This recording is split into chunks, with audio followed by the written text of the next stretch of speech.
Со жестока дебата во собранието започна седницата за пратенички прашања. Во дебатата учествува, односно главни улоги беа лидерот на СДСМ Венко Филипче кој прашуваше и премиерот на државата Христијан Мицкоски кој одговараше на она кое што го поставуваше како прашања лидерот на опозицијата.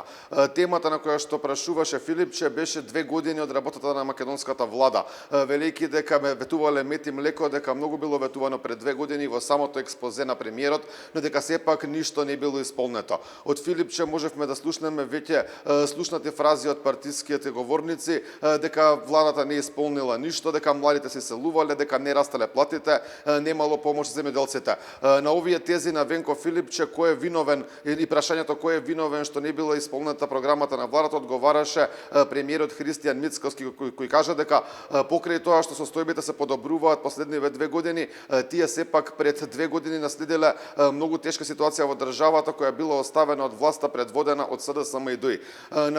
На тезата на Филипче дека младите се селувале од државата, одговори премиерот Христијан Мицкоски велејќи дека младите се селуваат и не се среќни и задоволни бидејќи гледаат дека одредени поранешни функционери уживаат на јахти, а не се во затворите, но кажа и дека такви слики во иднина веќе немало да има. Да слушнеме дел од жестоката дебата која што има Филипче и Мицкоски.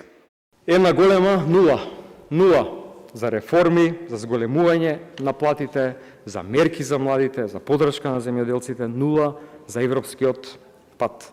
И сега моето прашање е просто, едноставно, кој е крив за овие неисполнети ветувања?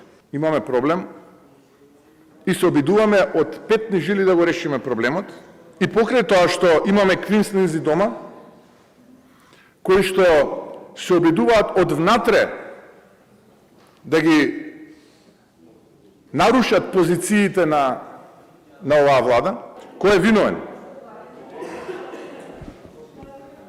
Јас признавам дека сум виновен. Тоа што поминаа 2 години, а вие уште уживате на јахтите во Паљури, наместо на друго место. Признавам дека сум виновен.